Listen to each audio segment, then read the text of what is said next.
सुनो मेरे हुजूर का बयान। नबी पाक अलैहिस्सलाम ने फरमाया कि मेरा सहाबी अगर थोड़ा सा भी सदका करता है, इसकी मिसाल यूँ बयान फरमाई कि एक आदमी अगर ओहद पहाड़ के बराबर जो है सोना खर्च करे, हालांकि ये नामुमकिन है, ऐसा हो नहीं सकता, क्योंकि ओहद पहाड़ जो छोटा सा नहीं, 15 किलोमीटर जो है उसका फासला है। तो मेरे पाक नबी अलैहिस्सलाम का फरमान सुने। हुजूर नबी पाक अलैहिस्सलाम ने फरमाया कि अगर एक आदमी ओहद पहाड़ के बराबर सोना खर्च करता है और मेरा सहाबी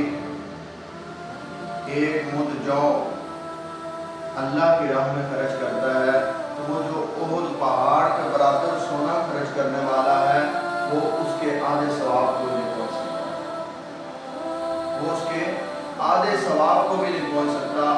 तो गोया ये अकीदा गलत हुआ कि जो कहते हैं कि बंदा अमल करते करते नबी से बढ़ सकता है, ऐसा भी हो सकता है कि नबी से ज़्यादा भी हो सकता है, गोया ये अकीदा बातिल हुआ। अब साहबी रसूल सल्लल्लाहु अलैहि वसल्लम है, उसको ये जो उसका अमल है एक मुद जो ओहद पहाड़ के बराबर हो जाता है, तो ये उसका वजन किस लिए ज़्यादा हो गया? उसने ईमान की निगाह से हुजूर नबी पाक अलैहिस्सलाम की ज़ियारत की और हुजूर नबी पाक अलैहिस्सलाम की वजह से इतना अजर अल्लाह तबारक व तआला ने दे दिया। तो वो किस तरह सहाबी रसूल जो है या कोई आम बंदा नबी से अमल करते करते बढ़ जाता है? अगर इस तरह का कोई भी इंसान हो तो वो मेरे नबी पाक अलैहिस्सलाम के सहाबी को अमल को नहीं पहुंच सकता, तो नबी के अमल को कैसे पहुंच सकेगा?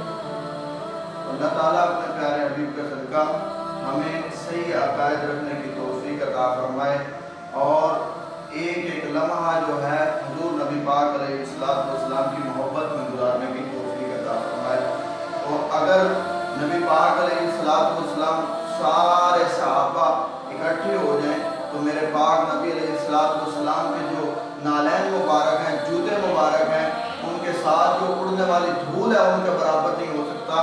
तो अमल करते करते बंदा नबी से बढ़ कैसे सकता है, या नबी के बराबर कैसे हो सकता है? ये अकीदा जो है ये गलत अकीदा है।